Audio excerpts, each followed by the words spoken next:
Welcome to the Upbuild Enneagram Library. Drawing on years of teaching, coaching, and lived experience, we've created this podcast as a deep library of Enneagram knowledge to support you in the most important journey there is, the journey from the ego to the true self. Hi, this is Vipin. Before we get into the episode, we wanted to share a few things happening at Upbuild. We've got our 6-month coaching certification program, a bi-weekly space for deep conversations on the Enneagram called Enneagram Library Live, and our weekly spiritual gathering, Remembering Who We Are. You can learn more at upbuild.com. And now, on to the episode. Hello, everyone, and welcome back to our Enneagram podcast. This is Michael Sloyer, and I am here with Hari Prasad and Rasanath. And today, guys, I'm really excited to be getting into the Heart Center with you. So, Hari Prasad, could you get us started by sharing your meditative portrait of what the Heart Center is all about? As we discussed, the body is the most foundational center of the three. It gets us immediately in touch with our present circumstance. The body grounds us where we are. So what about the heart? The heart is the gateway for the core experiences that we crave. Through the heart, we come to know the gamut of human emotions, and all of them are tightly connected to our sense of identity and the richness of our lives. So without emotions, good, bad, or ugly, we just wouldn't feel ourselves to be human. Everything beautiful that we come to know is accessed only through emotion. And when we try to describe or communicate that experience and connect with others, it's only the emotion that really gives that ability. So relationships are a matter of sharing emotions. And love is the pinnacle of that experience, where the heart brings us in contact with another heart. We spoke about how the 8 exemplifies aliveness from the standpoint of the body center. But here, with the heart, the aliveness comes from feeling something. If I don't feel something, how do I know I'm alive? It doesn't work for me. I need to feel something. Otherwise, I'm like a robot. So I would rather feel something even that is difficult if it makes me feel like I'm alive. Why do we go to the movies, for example? The heart is calling us to enhance our experience of the world, and perhaps also to get us in touch with something of our essence that we feel is remote or lost to us. But when we're present in our hearts, we're fit to receive people and experiences as they are without expectations. This is key. In so doing, we can be filled up by beauty. Love is the result. And gratitude is the reflective quality for that beauty and love. So when we're present in our hearts, we feel open, impressionable, appreciative, and grateful, which gratitude is actually the closest emotion linked to happiness. And when we're not present in our hearts, we just long for those feelings. And we attempt to extract them from the world by seeking attention and validation.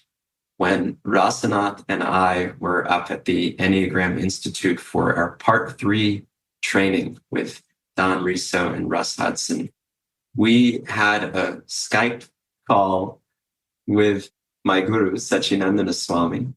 And I was going through all kinds of difficult emotions as I was being really pushed to introspect more and to do this self-work that the Enneagram calls us to do and that the spiritual journey calls us to do as well. So I was feeling very confronted. I was in a vulnerable spot and feeling a bit hopeless and helpless. And somehow we had this call scheduled in the thick of all of that when there was really not time. But it was a godsend, because in that call, I could experience that I was being seen And not that I was being seen just for the challenges, for seeing my ego and feeling, oh, I'm weak, I'm not enough. That, yes, there was empathy and I was seen for that, but that wasn't the ultimate seeing. I felt seen for who I am beyond all of that, beneath all of those coverings and all of those struggles, and for my potential. I just felt seen. The feeling of being seen is so core to the heart center. It is what we're all craving.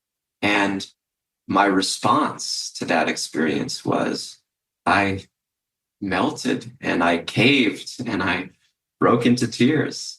And I felt unbelievable gratitude, a kind of gratitude that's indescribable. It's so rare and so precious to feel seen for who we are like that. And really, the deepest self, the soul. So, such a primordial experience of being seen is what brings out the best in us and what brings us the opportunity to bring that out in others. It allows us to be touched at heart and to touch the hearts of others, being open to receive them as we have been received. That is the characteristic of presence in the heart center, and it's contagious. So just as action we talked about is not characteristic of presence in the body center, feeling itself is not characteristic of presence in the heart center. We can easily be obsessed with emotions or kicked around by them. That happens all the time. We act irrationally, ungrounded, based on emotions. Many times we're not even aware that there are emotions there. That is not the experience of presence. So sometimes people will say, I'm a heart person because they're overwhelmed by their hearts. But that doesn't mean they're centered in their hearts. To be centered in the heart is not to be acting impulsively based on emotion. It's to be truly grounded. So a simple litmus test for presence in the heart. How available do you feel to the world? Don and Russ kindly gave us these litmus tests. Simple litmus test for the heart. How available do you feel to the world? What is it like to feel available to the world? You're impressionable as a child. You realize that you're a vessel for love and capable of pouring that love onto others through your own unique experience and expression of it. Presence in any of the three centers opens up the floodgates of possibility as we feel ourselves more aligned and more alive. Thank you, Hari Prasad. You said the heart center is contagious, and I'm feeling you're being so connected to your heart by sharing that portrait and how that's affecting me right now. So very grateful for that. And just to reflect back, a few core phrases or words that I picked out from what you shared about the heart center. It's the gateway for core experiences, emotions, identity, humanity, beauty, relationships, love, essence, gratitude. We become open, impressionable, and grateful. We feel seen for who we actually are and for our potential. And this question that is the litmus test, how available do you feel to the world? So for the body center, our question was, can I feel my feet on the ground? And for the heart center, we have this question, how available do I feel to the world? Okay, so let us now get into our discussion. And Rasanath, it would be great to hear from you. When you think about what's important about connecting to the heart and being present in the heart center, what comes to mind? What do we do without the heart? I mean, imagine a world your interactions are completely dry and transactional.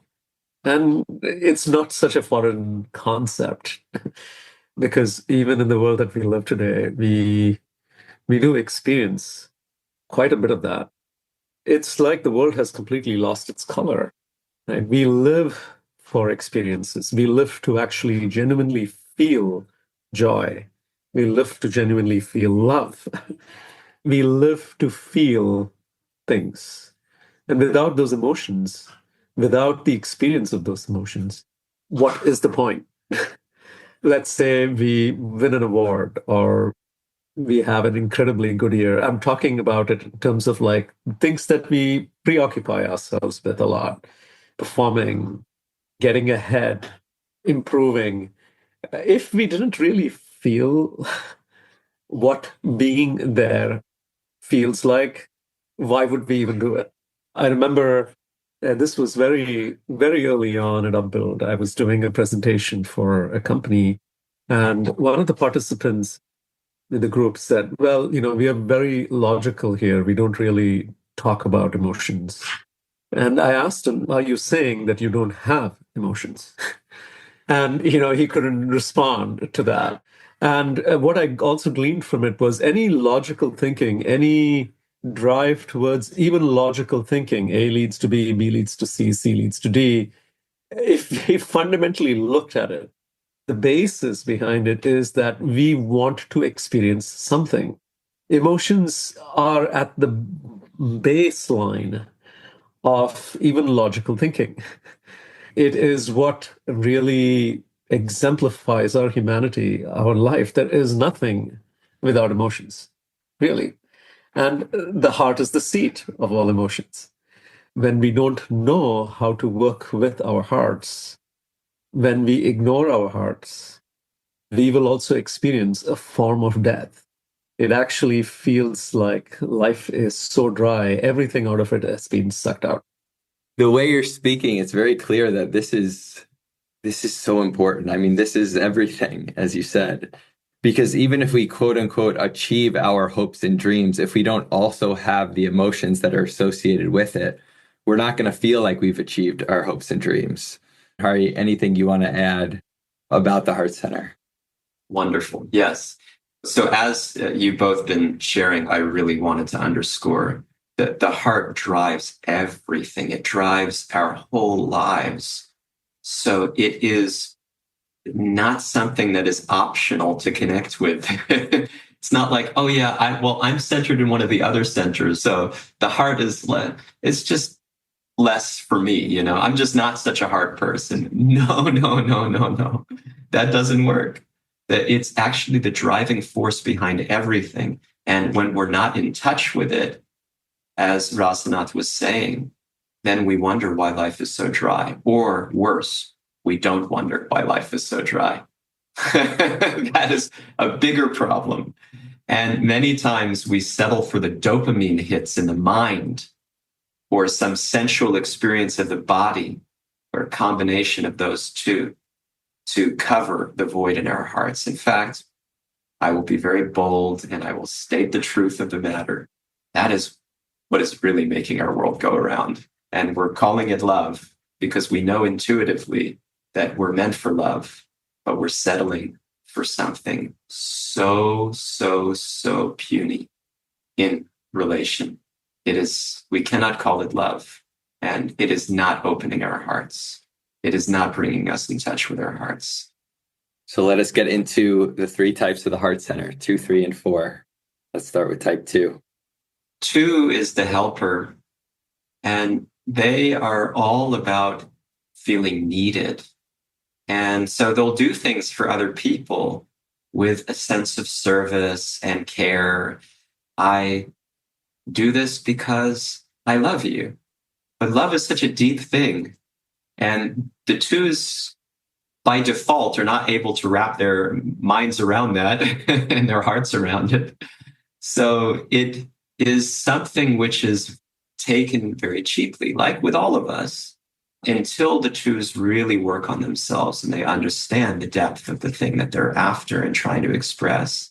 And their connection with the heart is quite evident. That how can you love and be loved, which is what they want more than anything, all human beings.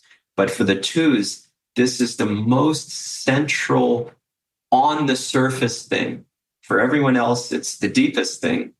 For the 2s, it's like right there on the surface in everything they do. Do you love me? Do you love me? Do you love me? Do you like me? Are we close? Are we close?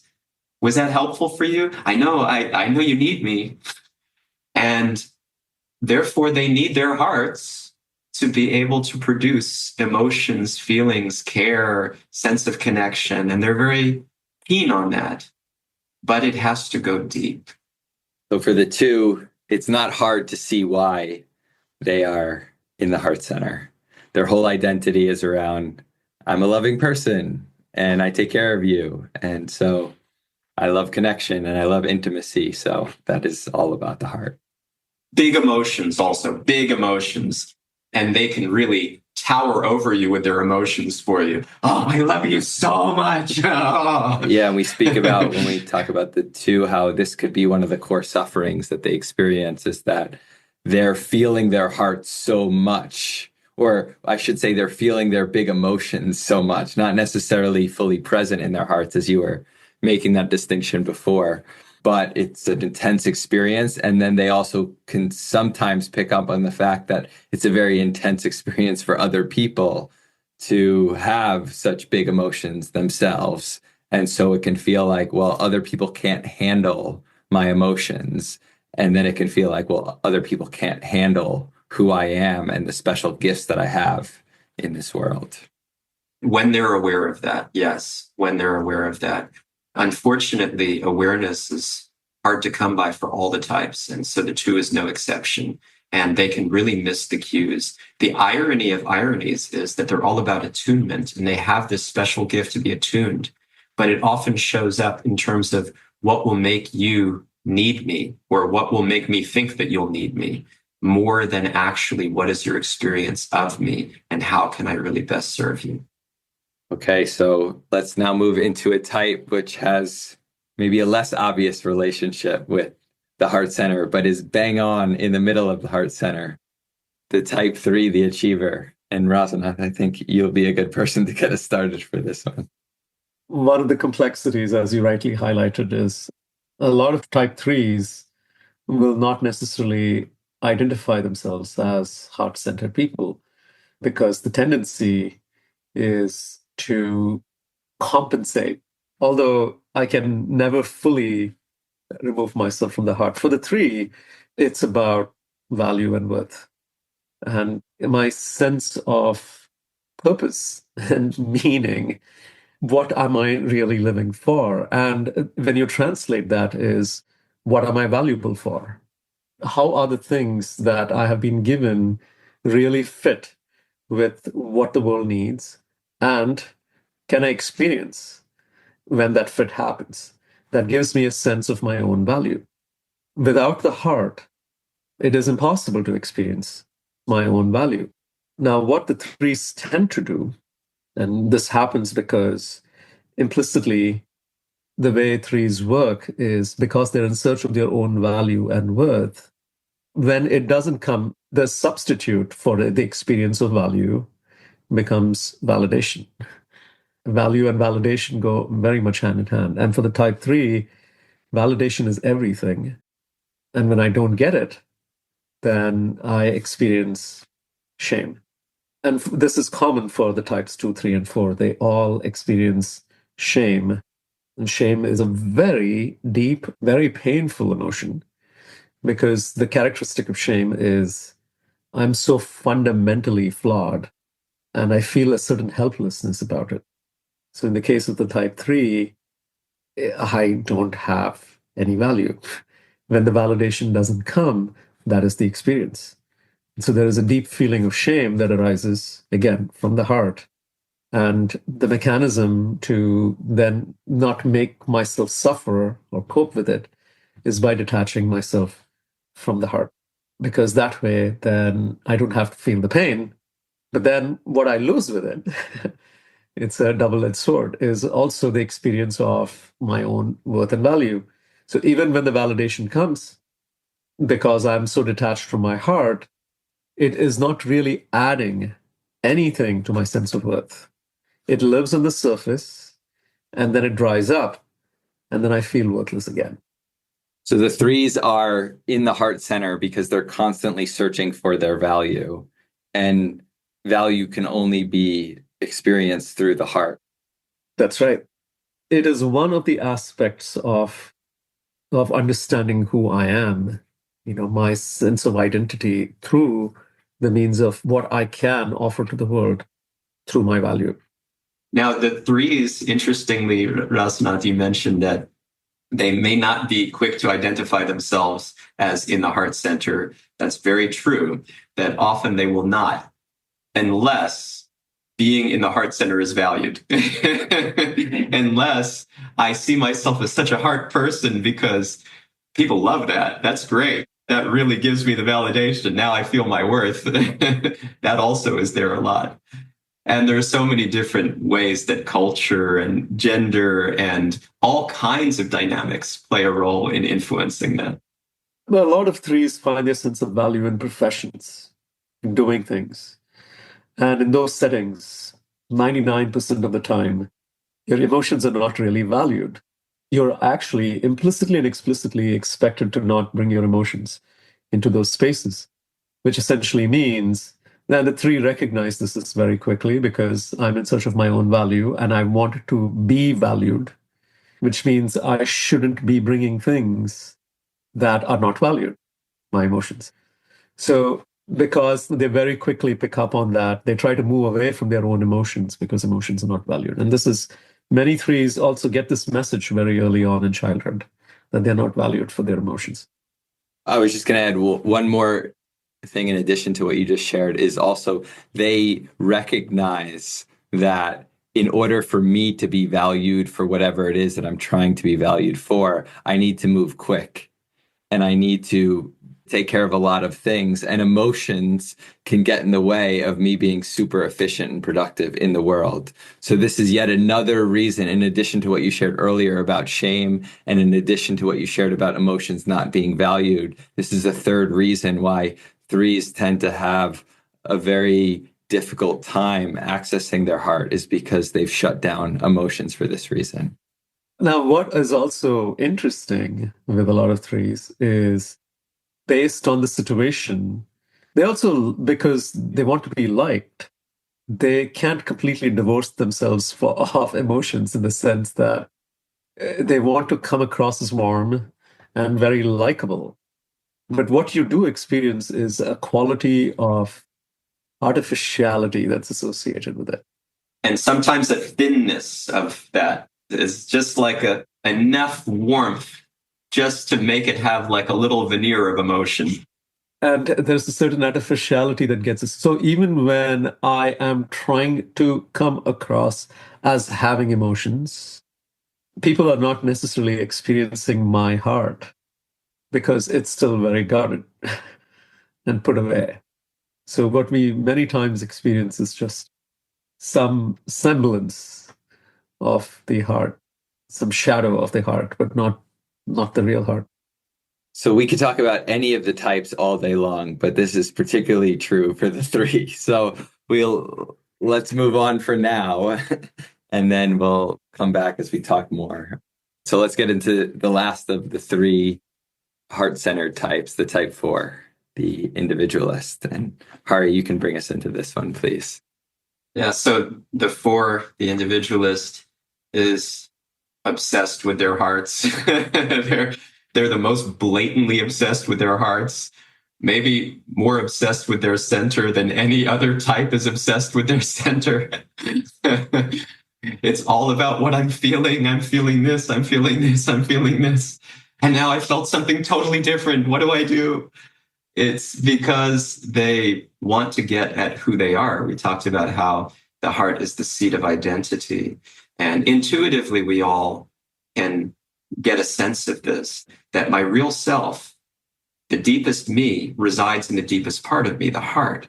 And when I'm trying to, we have expressions that sort of approximate that in very worldly terms, like I'm telling you from my heart and soul, or, we grab our hearts, or we put our hands to our hearts, or we pledge from our hearts, because we know the deepest me, the core of me is there. And that's where the feeling resides, and it's emanating from the real me.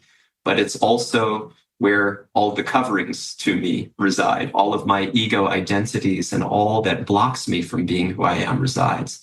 And the 4 innocently is looking for the real me, but like all the types, settling for the ego and the version of me that is more accessible, safer, and which gives me immediate gratifications and is acceptable to the world, but which actually doesn't suffice. And the fours, they're also most in tune with the fact that it doesn't suffice of any of the types on the Enneagram. There's a way in which they feel something is not quite right here, but I can't put my finger on it. And I feel so much, but what is it really leading me to? There's so much beauty, there's so much pain. I don't know how to make sense of any of it. I just want to feel, because I know if I feel, then I'm getting closer to the sense of aliveness that emanates from who I am. But it's being refracted through the ego, so it's not reliable, and it's kicking me around. It's pushing me in all different directions, and it's just hard to control. And then I try to show up like, yeah, I'm a normal human being, but really I don't feel like a normal human being. You're appearing very as thoughtful as a forward right now. Why are the fours appearing so thoughtful? Because they're churning their hearts to figure out, how do I really feel about everything? Does it connect to the real authentic me? Even though it's not the real authentic me, I'm still trying to connect to the real authentic me in some skewed version. So I need to see, does this really come from the heart of me? How do I feel about everything in life? Rasanath, what you said right off the bat struck me a lot, which is that the fours are more obsessed with being in the heart center compared to any other type, certainly in the heart center, but also possibly any other type as it relates to their center. And sometimes they're more obsessed with turning it off than any other type. I mean, the threes, they're not so obsessed. They just like, they don't even have to think about it. It's like a valve they've shut off. The fours are like, where the hell is the off button for this thing? It's just constantly spewing loud emotions. And then there's also this paradoxical other side where it's not giving me enough emotion. I'm not feeling enough to feel my sense of identity. Now, I just went to this movie and I was hoping it was going to be the most epic experience of my life. I've been waiting for opening day to see it, and I've got all of my closest friends to come together with me ceremoniously at the time when the film was just released, and the film didn't make me feel enough.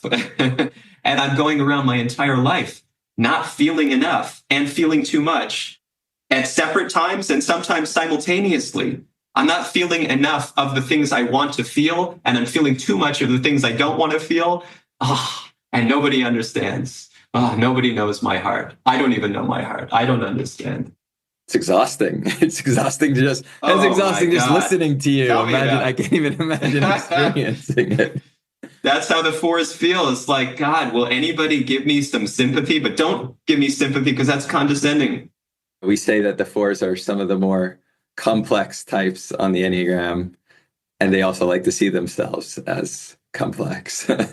And there's a truth to it. There is a truth because of some of these contradictions and just really always wanting to be in touch with the deepest part of me. That's a complicated thing, and it's not a small thing either. And where a lot of other types are sort of willing to overlook that quest for their other quests, for their other things that they're going after in this life. The fours, even if they try to get away from it, they can never really get away from that quest. Okay, so let us address the other types not in the heart center for now. And what do all types stand to gain by being more in touch with their heart and being more firmly present in the heart center? First of all, I want to just make clear and really, really drive home that no type is exempt from shame. Shame is one of three predominant emotions. Again, we'll do a series on the predominant emotions. We'll go deeper into it. But it's one of three predominant emotions that we all experience constantly. It's just that one of those predominant emotions is more central to our lives than the others. It's more of a driver of our decision making. It's more intense in some way. And it can also lead to the experience of other emotions very intensely. For example, with the type 2, I am wanting to feel connected. I'm wanting to feel close. I'm wanting to feel loved. And I'm doing all of these things for you to make me feel that way. And I'm pretending it's for you. I'm convincing myself. I genuinely believe that I'm doing it for you, but it's because I want to feel close and loved. That's the rude awakening that is very clear for the twos. And so then when I don't get what I want, the big emotion that follows is shame. That shame was driving it in the first place, but that quickly turns to anger, becomes big emotions of anger. How dare you take for granted all that I've done for you?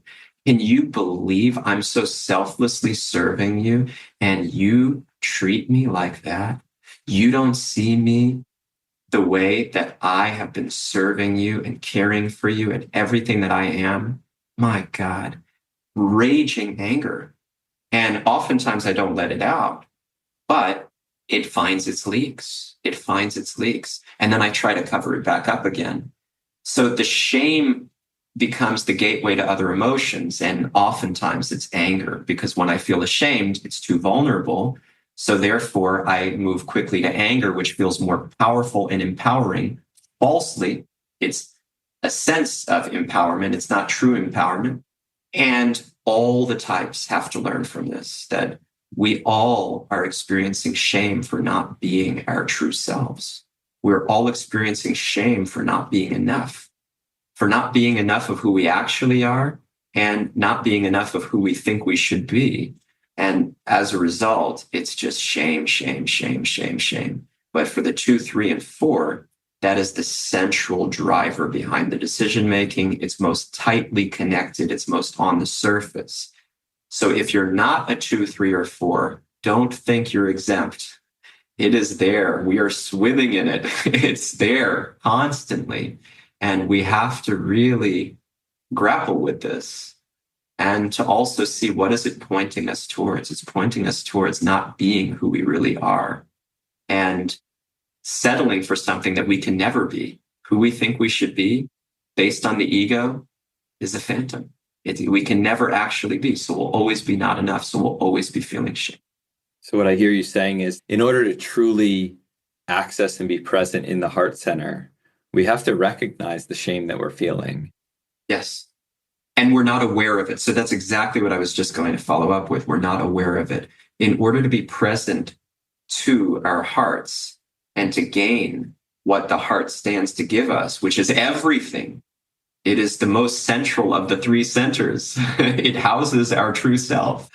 So if we want what we stand to gain from it, which is everything, we have to be aware of the blockages and we have to be aware of the shame and the fact that we're not aware, that we take the easy way out. I don't want to deal with that. And it's not just the emotion of shame, although shame is the deepest because it's very, very deeply connected to who we are fundamentally. You think about other emotions like guilt, anxiety, hopelessness, sadness, rage. The heart is the seat of all of those emotions. And that's what makes us human. Love. The experience of love actually lives in the heart. And the more we learn how to be present, the more we become aware of those emotions, the more we also learn what those emotions are actually trying to tell us. So when we talked about 3 centers very early on, we said all the 3 centers are helping us navigate the world. Not just navigate the world, but in the case of the heart is the center for our experience of this world. We wouldn't be doing the things that we are doing if we did not want to experience relationships, if we did not want to experience different things in this world. Yeah, again, if you're not in the heart center as your Enneagram type, it doesn't mean that it's any less important to you. I want to make that crystal clear. It's also really, really important that we grasp the gratitude that we spoke about in the beginning that is available when we're present to our hearts. Everybody wants to be grateful. Nobody wants to be an ungrateful wretch. And again, studies show that gratitude is most closely linked to happiness. We're pleasure-seeking beings. My guru's guru, Srila Prabhupada, he would say, yes, the purpose of life is to enjoy. I'll give you that concession. It's true. The purpose of life is to enjoy. Everybody thinks, well, I want to enjoy myself to the maximum degree. I want to have a good life. That means I've enjoyed myself thoroughly. Okay, but you don't know how to enjoy. That's the problem. How you enjoy is through serving other people and through the experience of gratitude, actually through serving the Supreme and seeing everyone as part and parcel of God, and serving from that place in the deepest way, serving the true selves of everyone in real connection. It's part of spiritual reality, a fabric that is so much bigger and more satisfying, beautiful, that fills us with gratitude unlimitedly. That is for all of us. If we become aware that we have these hearts, that we need these hearts, and that it's the most important piece, then we will orient accordingly and we will work through all the difficult emotions and do it courageously. Beautiful. Thank you. I want to highlight one thing and then share one additional thing, which is something that we've been sort of alluding to, but haven't said explicitly yet, which is that we don't get to selectively feel our emotions. So we have to experience the full range of what we're really experiencing, or we're going to shut down everything. So we can't just say, oh, I want to experience joy and happiness and pleasure and love, but I'm not willing to feel shame and sadness and any other negatively valenced emotions that might be there. And then the second thing that I want to share is what you shared in your opening portrait about being impressionable. And as I think about my own life and the moments where I have felt deeply connected to my own heart, I've also experienced that feeling of, I'm just sort of open and here to receive right now. And it's an innocent purity that you can feel of, yeah, I can be affected right now. It's actually okay. I feel safe and I want to be affected. And the love is just flowing out. And it's such a beautiful feeling. Beautiful. So going back to the experience I shared at the beginning, when Rasanath and I were on this video call with Satchidananda Swami, my guru, I felt so received. I felt his openness to be so profound, like it was cavernous, like his openness just had no borders. And that opened me up in a way. I felt so received that I became so receptive. This is the contagiousness. This is how one heart can light up other hearts, and it can go on ad infinitum. This is the force. We all want to change the world, right? We all want to change the world. What does it mean? It's actually doing this work and letting one heart light up another ad infinitum. So you mean the Beatles knew what they were talking about when they said love is the answer? They knew at one level. I think only George knew what it really meant. Beautiful. Well, I think we've answered the question that we usually want to leave our listeners with for the end of these center podcasts, which is, what do we stand to gain spiritually by connecting to the heart center? And I think you've made a very clear case for that. Follow George. Follow George. He really understood this. Anything you guys want to share in closing? Just remember that the simple litmus test is a good starting point. How available do you feel to the world? You can ask yourself that question at any moment, and it will get you in touch with how present or not present you are, and that can lead to becoming present if you make that choice. So the choice is ours. Do we want to deal with the difficulty of our hearts, which is a necessary part of becoming present? And that's true for all of the centers. It is especially true of the heart center, which is the most complex and challenging, vulnerable, fragile. We know this intuitively, again. But it takes courage to face our hearts, to be in our hearts, to be really present. Well, I am feeling much more available to the world right now than I did at the beginning of this conversation. So very grateful to you both for sharing your wisdom and your hearts with me and everyone listening. Such a privilege. Thank you. Thank you to everyone listening. Thanks for listening to the Upbuild Enneagram Library. Upbuild is a leadership development company that offers workshops, coaching, and other services to help you on the path towards being your best self. free from the shackles of the ego. To learn more about our work, visit our website, upbuild.com, and sign up for our newsletter to gain access to podcasts, reflections, and upcoming events.